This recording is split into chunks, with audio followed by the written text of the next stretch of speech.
Alright, what's good, y'all?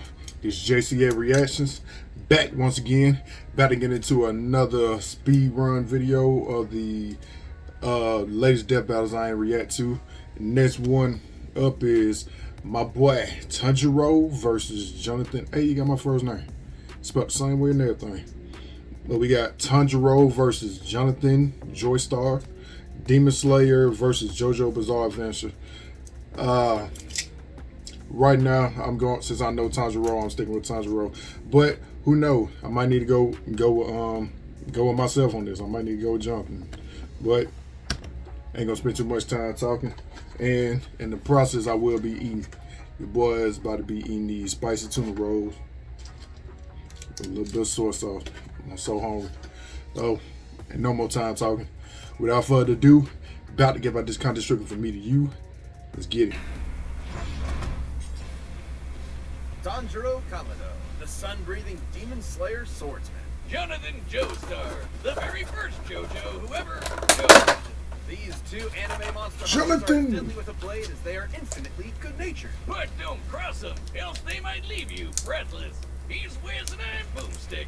And it's our job to analyze their weapons, armor, and skills to find out who would win a death battle.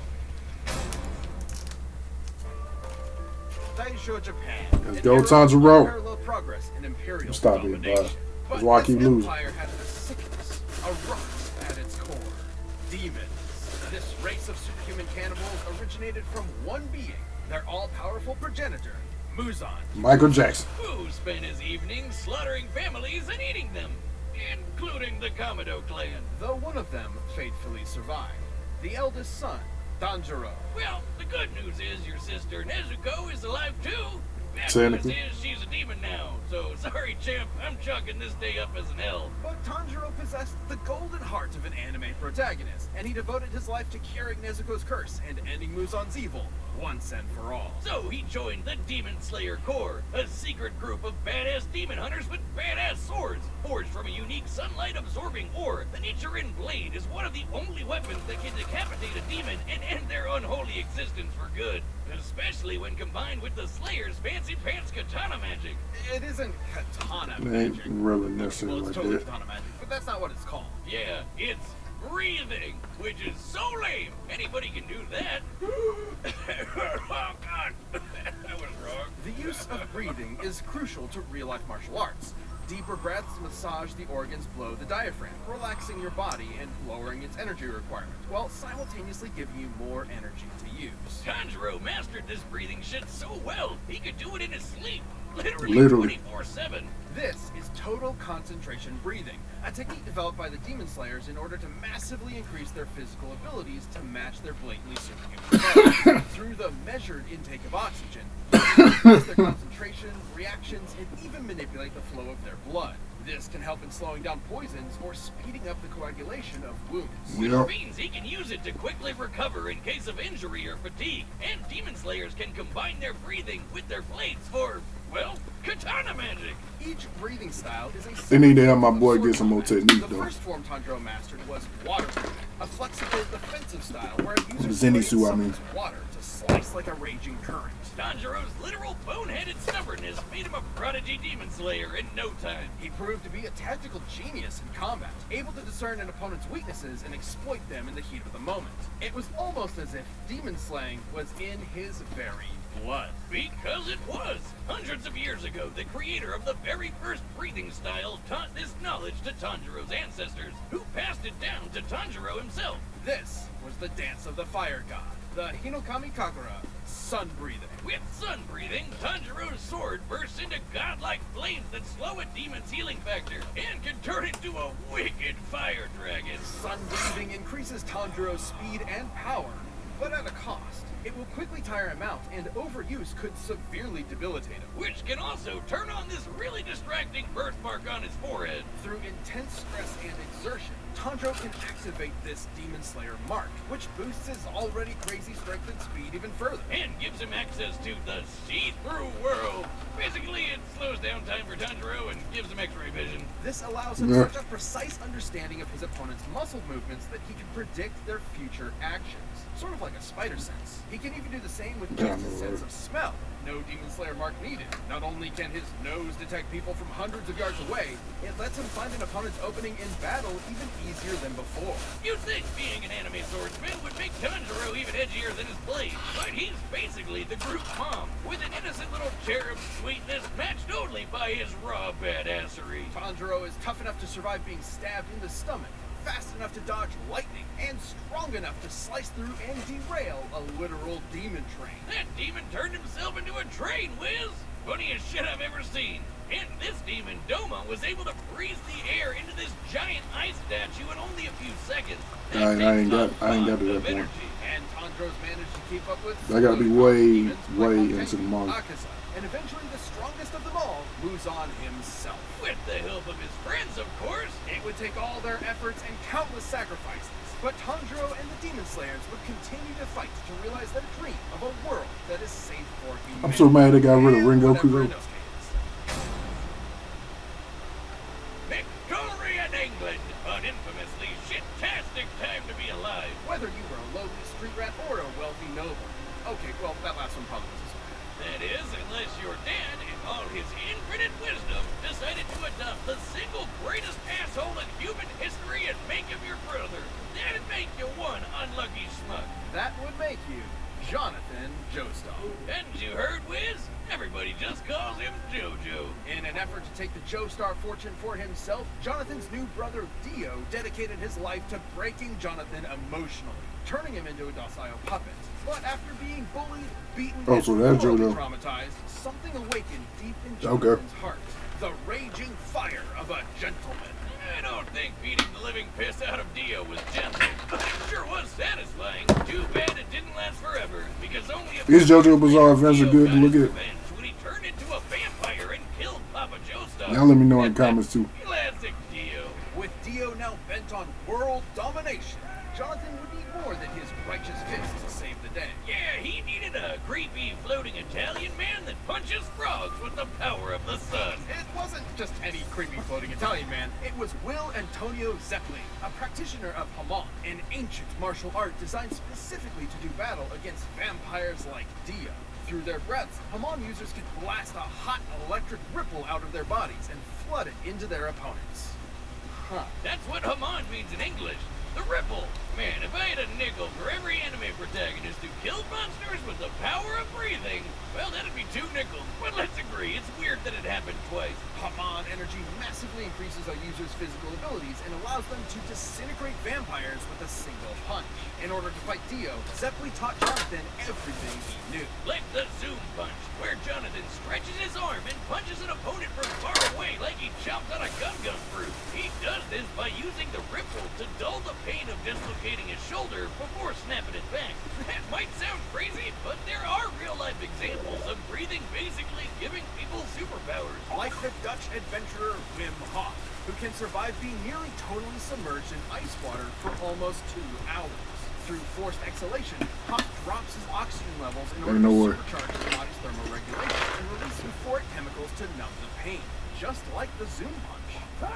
Mod is basically just like the Eastern idea of chi. Voila!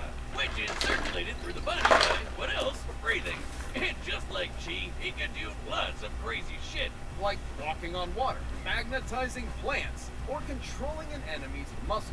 It can even be transferred through solid surfaces like metal. And he can catch his fists on fire and slam you senseless with his patented Sunlight Yellow Overdrive. It'll leave any monster smiling and satisfied. Jonathan took these skills as he, Zeppeli, and the definitely not just there for exposition Speedwagon invaded Dio's domain and waged war against an army of bloodthirsty zombies. Including Dio's right-hand monsters, Rupert and Tarkus. Tarkus was strong enough to rip entire boulders out of the ground and slice through a cliff with one swing. He could even snap JoJo's neck and cut our old pal Zeppeli in half. Rest in peace, creepy floating Italian man. Sorry you had to be born the mentor. Hope none of your relatives die horrifying deaths too. Before succumbing, Zeppeli's last act was to pass his ripple onto Jonathan. not only allowing him to heal his own broken neck, but also combine their energies together. And making JoJo strong enough to cut through Tarkus's giant arm. Not with his nifty new sword, look, with his bare goddamn hand. With this power boost, Jonathan faced Dio once and for all, and fisted him with his raging hot ripple. I might have to start watching Wait, now, fisted JoJo. Dio was pretty impressive, considering Dio could later fight faster than light stands like Star Platinum. Hell, even other Ripple users like Joseph can dodge beams of light too. But more than his strength or speed, or even Haman, Jonathan's greatest strength was always his intelligence and unstoppable determination. It was that burning drive for justice that defeated Dio all those years ago, and the same. I might have to go with Jonathan. But this victory was bittersweet. He may be built like a brick shithouse, but Jonathan's got the personality of a golden retriever. Even after everything Dio did to him, all the lies and abuse and dad murder, Jonathan still loved him like a brother, and still cried those hot, wet 80s Manamade tears. And even after Dio returned on Jonathan's wedding night to murder him and steal his body, Jonathan sacrificed himself so his wife and unborn child could escape. But he did not die in vain. His bloodline would continue throughout the ages, spawning a line of illustrious and bizarre heroes who would crush Dio's plans and save the universe. And they all had one thing in common. His name. JoJo. Wait, is the Ripple is it? Be a little interesting. I might need to check that Bets out. are set from the day But like I said, I might go with Joe. I think I'm going with Jonathan. All right. More than likely gonna go with Jonathan because his healing ability is more likely his healing ability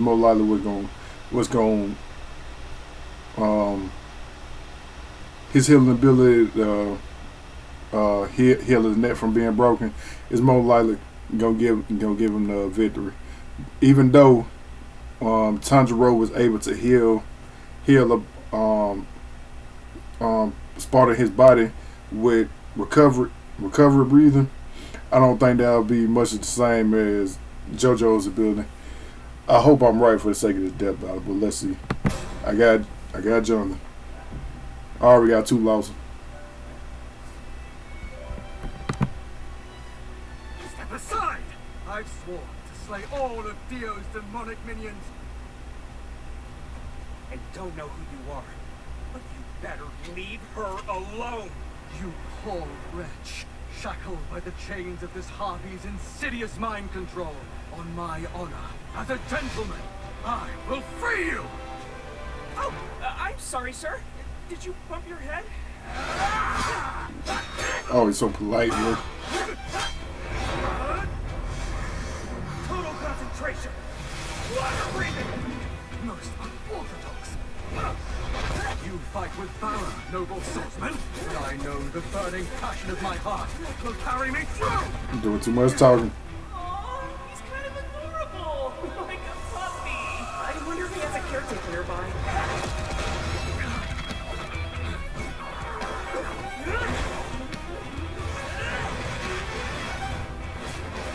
You're mine! Valiant footwork!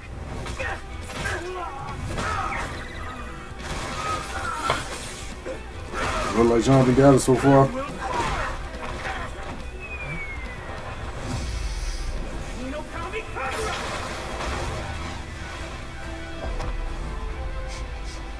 Nice try! Incredible! You could teach me a thing or two! Scarlet Overdrive! Come on now.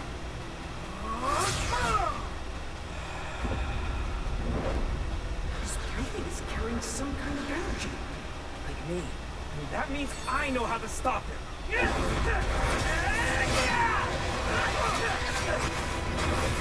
But if he end up getting decapitated, what's gonna happen?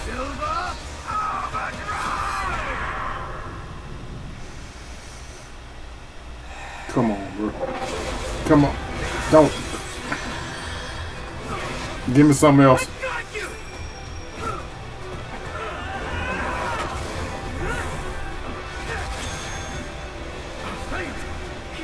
for my lungs!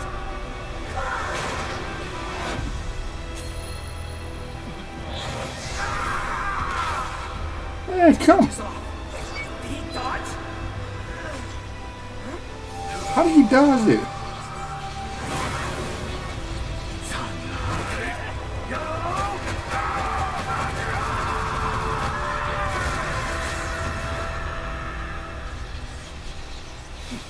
She's my sister. On my honor as a gentleman, I will protect her with my life.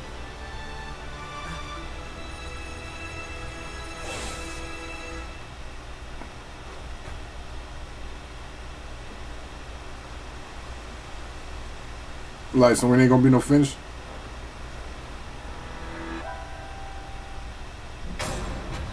Bro, come on. No. I mean, I'm glad I won, but it was like, what kind of finish is that? Really hard to understand. Hold me, bro. Please don't touch me.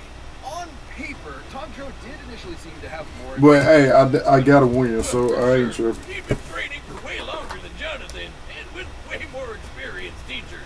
Tanjiro's Demon Slayer journey took place over a couple of years, while Jonathan's Ripple training was less than a month. Tanjiro was obviously a superior swordsman with a variety of powerful techniques and katana magic, while Jonathan really only improvised. Yeah, buddy. Oh, The shit. advantage is stump. Sure, Jonathan wasn't a natural swordsman, but he most made up for it in hand-to-hand combat, while Tanjiro was pretty much out of options without a blade. Jonathan also had an edge in strength. Comparing Tanjiro to Doma and Jojo to Tarkus, Jonathan was over twice as strong. And while Tanjiro later fought the more powerful Muzan, Jonathan did the same with Dio. He was way faster too. While Tanjiro and his pals could dodge lightning, we can compare Jonathan to other Ripple users like Joseph, who could dodge light. I like but is hearing my over name be 3,000 said. times faster. That might seem crazy, but in Part 3, Dio was able to keep up with stands like Star Platinum, which can move faster than light. Dio did this on his own, and that was while using Jonathan's body. Even with multiple ways to predict Jonathan's movements and see the flow of his Ripple with X-ray vision, Tanjiro would not have been fast enough to keep up. Especially with the Ripple backing him up. Sure, the water and fire Tanjiro generates is impressive, but Jonathan was dumb enough to power through it. Tanjiro, though, had no way to defend against the Ripple bypassing his durability and directly messing with his organs. Such as manipulating his muscles like a puppeteer, or directly shutting off his brain or heart. Something other Ripple users have done to ordinary humans with a single zap. And Jonathan had the opportunity to do this literally every time Tanjiro blocked his blade. Sure, Tanjiro could recover himself with a breath, but that'd be a breath spent healing and not, fighting. And while sun breathing's overuse was dangerous to Tanjiro, Jojo's Hamon had no such drawback. Which meant that Jojo could keep fighting for as long as he needed to. Tanjiro was never going to go down easy, but Jonathan's speed, Hamon, and righteous gentlemanly fists carried him to victory. Jonathan took Tanjiro's breath away. The winner is Jonathan Joestar. Yeah, my first win. My first win. Alright. That was my reaction to Tanjiro versus Jonathan Joestar. Like I was saying, the ending was kind of weak. I ain't gonna lie, but I got a dub. That's all that matters. But alright, y'all. That's my reaction. On to the next video. If y'all like this reaction, like, comment, subscribe, all that good stuff. Check y'all out in the next video. Peace.